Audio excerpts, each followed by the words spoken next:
Good morning students, welcome to your science class. This is lesson number 4, adaptation in animals. We already read this chapter, I know. कुछ बच्चों को doubt हो रहा होगा, ma'am ये तो हम पढ़ चुके हैं, आप दोबारा क्यों पढ़ा रहे हो? तो मैं आपको बता देती हूँ. Some of your friends have joined my classes right now. अभी थोड़ा समय से ही उन्होंने मेरे क्लासेस ज्वाइन किए हैं. So for them I am teaching this lesson once again. जो बच्चे पढ़ चुके हैं वो भी दोबारा से ध्यान से सुनेंगे और सारी चीज़ें जो मैं करवाऊँगी, important terms, question answer, fill in the blanks, underline, whatever, दोबारा से करेंगे. समझ आया? कोई हेजिटेट नहीं करेगा, कोई परेशान नहीं होगा कि मैम दोबारा करें. It is very clear to all of you. जिसने कर लिया है वो भी करेगा, जिसने नहीं किया है वो भी करेगा, because this is the lesson of your syllabus for PT2. Periodic 2 के जब आपके एग्ज़ाम पीरियोडिक 2 के जब आपके एग्ज़ाम होंगे उसके लिए ये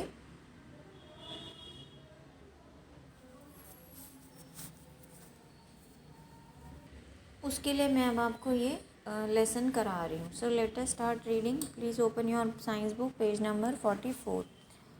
after the completion of this lesson you will be able to know classification of animals, कि कितने तरह के एनिमल्स होते हैं. डिफरेंट काइंड्स ऑफ एनिमल्स आपको पता चल जाएंगे.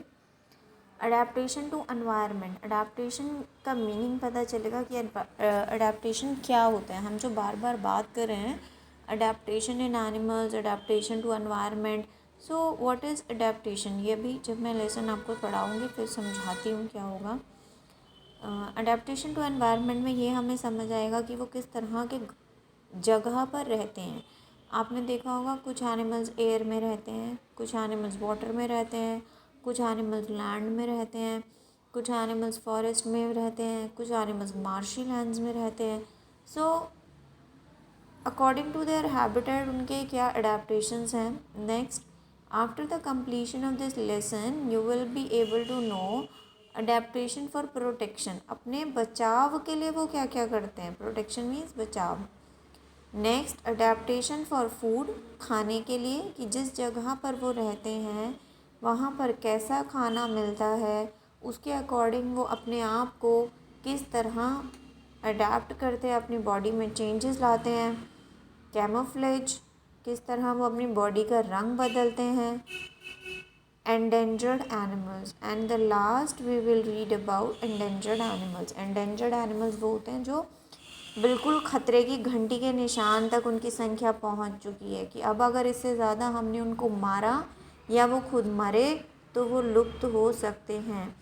एज़ यू ऑल नो, आज की डेट में भी बहुत सारे ऐसे एनिमल्स हैं जो कभी आपके दादा दादी के टाइम पर होते थे बट अब नहीं हैं, या बहुत रेयर हैं, बहुत कम देखने को मिलते हैं. जैसे फॉर एग्ज़ाम्पल एक छोटी बर्ड होती थी ब्राउन कलर की, गौरैया. उसको हिंदी टर्म में गौरैया बोलते थे और इंग्लिश में स्पैरो बोलते थे. आप उसको गूगल सर्च करके उसकी फ़ोटो भी देख सकते हो. अगर आप कभी विलेजेस में जाओ so you can see that bird there, but metropolitan cities में आज की डेट में उस बर्ड को देखना बहुत बहुत डिफ़िकल्ट हो गया है. तो ऐसी कुछ और भी बर्ड्स, एनिमल्स हैं जो एंडेंजर्ड एनिमल्स हो गए हैं, कि अगर आप इससे ज़्यादा उनको मारा या वो खुद मरे तो वो बिल्कुल ख़त्म हो जाएंगे और कभी देखने को नहीं मिलेंगे. समझ आए? So let us start our lesson. Classification of animals. There are several types of animals on earth. They have different features that help them to survive. In this chapter, we will learn about various animals and some adaptations that they develop for survival. Based on body structure. पहला जो classification of animal है वो है based on their body structure, कि जानवरों का शरीर कैसा है. बड़ा शरीर है, छोटा शरीर है, उड़ने वाला है, कैसा है, उसके बेस पर हम एनिमल्स को कैटेगराइज करेंगे, क्लासीफाई करेंगे. Animals can be classified into 2 groups. Mainly 2 तरह के एनिमल्स होते हैं according to body structure. One is animals with backbones called vertebrates and animals without backbones called invertebrates. वो जानवर जिनमें बैकबोन होती है उनको वर्टेब्रेट्स बोलते हैं. अच्छा ये बताओ, आपकी अपनी बैकबोन है? ऑब्वियसली है. और जो बच्चे बोल रहे हैं ना नहीं है, ध्यान से देखो, टच करके ज़रा पीछे बैक साइड में सेंटर पे टच करो, एक लंबी सी हड्डी है, उसको बैकबोन बोलते हैं। और अगर नहीं पता तो मम्मी या पापा से पूछो कि हमारी रीढ़ की हड्डी या बैकबोन कहाँ है, वो आपको बताएंगे। तो जो ह्यूमन बीइंग है वो एक वर्टेब्रेट है क्योंकि उसके पास बैकबोन है। And animals without backbones called invertebrates, और वो जानवर जिनके पास बैकबोन नहीं है उन्हें इनवर्टेब्रेट्स बोलते हैं। जैसे लिजर्ड, स्नेक, माउस, इनके पास बैकबोन नहीं है, इनको इनवर्टेब्रेट्स बोलते हैं। The body of an invertebrate may be soft as they have no bones but may have a hard outer covering. वो जानवर जो इनवर्टेब्रेट्स हैं वो सॉफ्ट हो सकते हैं, ठीक है, क्योंकि उनके पास बैकबोन नहीं है ना। हमारा तो बोनी स्ट्रक्चर है, मतलब हड्डियों वाला ढांचा है। बोनी स्ट्रक्चर नहीं, हड्डियों वाला ढांचा है, तो हमारी बॉडी टाइट टाइट भी कई फील होती है। लेकिन जिन एनिमल्स के पास बोन्स नहीं हैं, हड्डियाँ नहीं हैं, उनकी बॉडी तो बिल्कुल एकदम सॉफ्ट होगी। आप अपना स्टमक टच करके देखो, पेट में कोई हड्डी नहीं है, पेट कैसा लगता है। ऐसे ही सारे वो एनिमल्स होते हैं जिनमें बोन्स नहीं होते, invertebrates animal, but they have a hard outer covering. लेकिन उनकी बॉडी का जो बाहर वाली कवरिंग होती है वो बहुत हार्ड होती है, ठीक है। So vertebrates, moving on to next page. Vertebrates में be classified as mammals, birds, reptiles, fish and amphibians. अभी हमने पढ़ा कि बेस्ड ऑन बॉडी स्ट्रक्चर दो टाइप के एनिमल्स हैं, वर्टेब्रेट्स एंड इनवर्टेब्रेट्स। अभी हम वर्टेब्रेट्स का फर्दर क्लासिफिकेशन पढ़ रहे हैं कि वर्टेब्रेट्स में और कौन कौन से एनिमल्स आते हैं। वर्टेब्रेट्स में जो एनिमल्स आते हैं उनको हम कैटेगराइज करते हैं मैमल्स, बर्ड्स, रेप्टाइल्स, फिश और एम्फिबियंस में, ठीक है। Mammals are animals that give birth to young ones of their own kind and suckle them.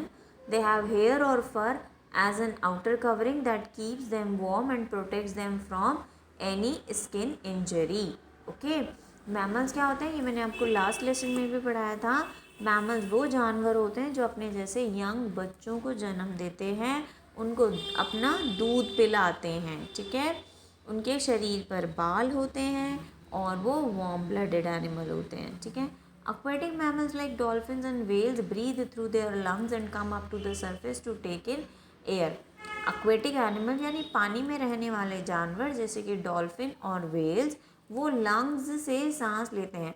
आप बोलोगे कि मैम डॉल्फिन तो फिश है और फिश तो गिल से सांस ब्रीथ करती है, बट ये दो एक्सेप्शन है। एक्सेप्शन मतलब उनसे अलग हैं, अलग टाइप के फिश हैं, डॉल्फिन्स और वेल्स। ये पानी के अंदर रहने के बावजूद, एक्वेटिक एनिमल होने के बावजूद लंग्स से सांस लेते हैं, ठीक है। And come up to the air surface to take in air, तभी ये बार बार पानी से उछल उछल कर बाहर आती हैं सांस लेने के लिए, क्योंकि पानी के अंदर ये सांस नहीं ले सकती हैं, इनके पास गिल्स नहीं है, और लंग्स से सांस लेने के लिए इनको पानी से बाहर आना पड़ता है। Birds are special as they are the only animals with an outer covering of feathers. चिड़ियाएँ बहुत स्पेशल होती हैं क्योंकि इनकी जो ऊपर की बॉडी होती है, आउटर कवरिंग होती है, उसमें फेदर्स यानी पंख होते हैं।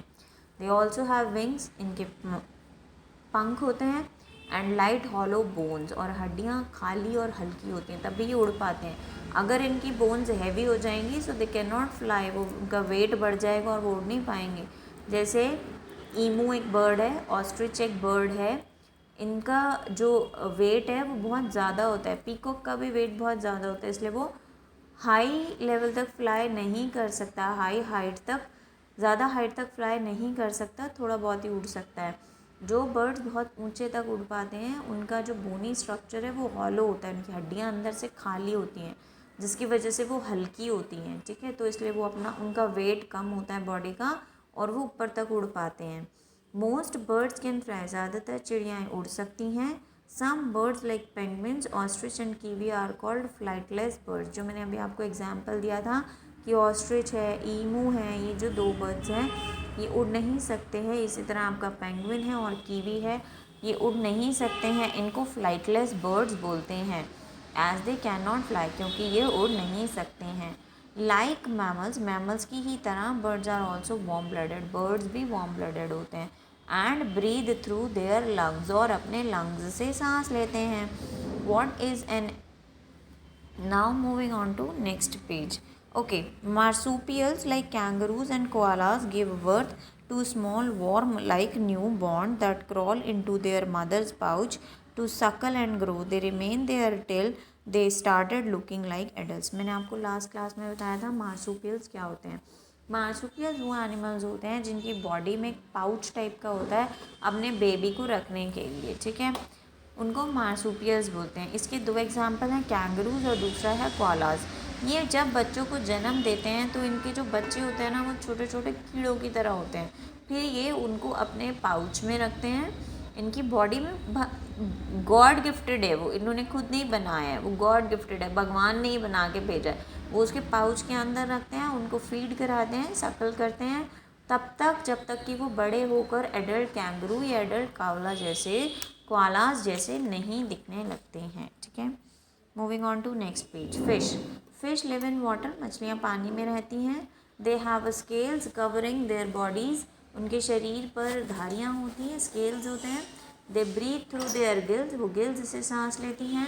And use fins to swim. और तैरने के लिए फिन्स का इस्तेमाल करती हैं. Fish are cold blooded animals. वो कोल्ड ब्लडेड एनिमल्स हैं. Which means their temperature changes with the change in temperature in the body. इसका मतलब कोल्ड ब्लडेड एनिमल का मतलब है कि उनकी बॉडी का टेम्परेचर पानी के टेम्परेचर के अकॉर्डिंग चेंज होता रहता है. अगर पानी ज़्यादा ठंडा है तो फ़िश का ब्लड का टेम्परेचर कम हो जाएगा, और अगर पानी गर्म है तो फ़िश के ब्लड का टेम्परेचर बढ़ जाएगा. जबकि जो वार्म ब्लडेड एनिमल्स होते हैं उसमें ऐसा नहीं होता है. बाहर के टेम्परेचर का उनके बॉडी के टेम्परेचर पे कोई असर नहीं पड़ता है. हाँ, ठंड लगती है, गर्मी लगती है, लेकिन बॉडी का टेम्परेचर जो है वो अपने आप में फिक्स्ड रहता है, 98.4 डिग्री सेल्सियस. ठीक है, next is amphibians. Amphibians can live both on land and in water. Amphibians वो जानवर होते हैं जो पानी और ज़मीन दोनों जगह पर रह सकते हैं. They have moist skin. उनकी स्किन बहुत गीली गीली सी होती है. Their bodies are not covered with hair, fur, scales और फेदर्स. उनका जो शरीर है वो बालों से, फर से, स्केल से और फेदर्स से ढका रहता है. Most of them breathe through their lungs और स्किन. ज़्यादातर जो फ्रॉग्स हैं वो लंग्स से और अपनी स्किन से सांस लेते हैं. Frogs, salamanders and toads are amphibians. ये एम्फीबियंस के एग्जाम्पल हैं. Frogs, salamanders and toads. मैंने आपको इनके पिक्चर्स भी दिखाए थे. Some salamanders live in water and breathe through their gills while others live on land and breathe through lungs. Salamanders दो तरह के होते हैं, एक जो पानी के अंदर रहते हैं और एक जो ज़मीन पर, लैंड पर रहते हैं. जो सैलामेंडर्स वाटर के अंदर रहते हैं वो गिल्स से सांस लेते हैं, और जो सैलामेंडर्स अर्थ पर रहते हैं वो लंग्स से ब्रीथ करते हैं. ठीक है, reptiles. Most reptiles live on land. ज़्यादातर रेप्टाइल्स ज़मीन पर रहते हैं. They have dry skin. उनकी स्किन ड्राई होती है, मॉइस्ट नहीं होती है. Their bodies are covered with scales. उनके शरीर पर धारियाँ होती हैं. स्केल्स मीन्स जैसे टच करने पे वो थोड़ा खुरदरा सा स्ट्रक्चर होता है उनका. ठीक है, they are cold blooded animals. They breathe through their lungs and lay eggs. वो लंग्स से सांस लेते हैं और अंडे देते हैं. Snakes, lizards and crocodiles are reptiles. Reptiles के एग्जाम्पल हैं snakes, lizards and crocodiles. aquatic reptiles come up to the surface to breathe through their lungs.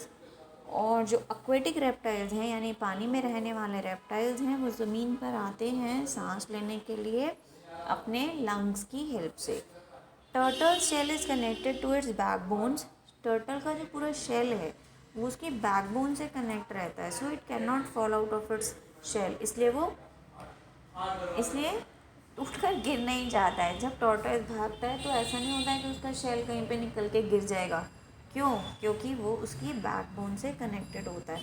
तो ये आपको इनडायरेक्टली एक हिंट है कि जो टर्टल है वो एक वर्टेब्रेट है क्योंकि उसके पास एक बैकबोन है. ठीक है, टर्टल क्या है? वर्टेब्रेट है, इनवर्टेब्रेट नहीं है. आप ये कंसिडर नहीं करेंगे कि उसके पास बैकबोन नहीं है. यस, टर्टल के पास बैकबोन है जिसके साथ उसका शेल कनेक्टेड होता है और इसीलिए ये एक वर्टेब्रेट एनिमल है.